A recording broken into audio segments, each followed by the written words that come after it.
And tonight we're hearing from a man who not only remembers Jeff Coos, but is now reflecting on another tragic plane crash, the one that happened this weekend at Percy Priest Lake. A man we spoke with at the memorial for Jeff Coos says what happened this weekend to those 7 Brentwood church members has a similar theme, both involving those with a love for flying. Kind of eerie. It's not something the community forgets. The next big update we're expecting from Saturday's crash will be the preliminary crash report. The National Transportation Safety Board should release it in a couple of weeks. And we've also uncovered new information tonight about the pilot and the conflicting documentation about whether or not he was medically authorized to fly.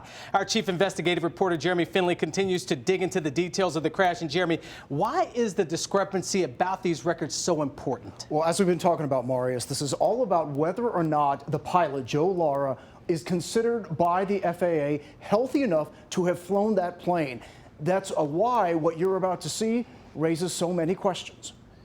News 4 Investigates first showed you yesterday that according to the FAA's own database, Lara's medical certificate had expired 17 months before the crash. That means it had been that long since a doctor had cleared him to fly. But Lara's church, Remnant Fellowship, provided News 4 Investigates this medical certificate, showing it was renewed November 19th, 2019.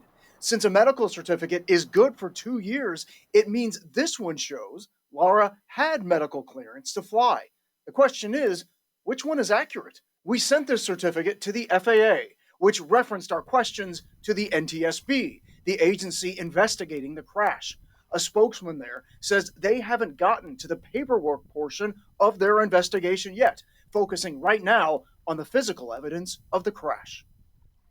All right, so the medical certificate that the church provided us is signed by a Nashville doctor whose website shows he is a senior aviation medical examiner. So I called him and emailed him to verify that he did indeed sign that particular medical certificate.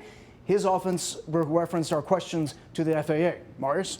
Jeremy, let me throw this out at you. What's the possibility, just like so many other government agencies during the pandemic, that the FAA maybe got behind and just hadn't put it in yet? Right, had a backlog perhaps, right? So I asked that same question to the FAA. So the FAA's response to that, the FAA database is up to date and is, quote, generally accurate, end quote. So there's still a lot of questions tonight about these key certificates. Marius. A lot of questions, and of course, we are following all of the developments of this deadly plane crash investigation. And as we learn more each and every day, you can be the first to know about it. When we are not on air, you can read more in the free News 4 app.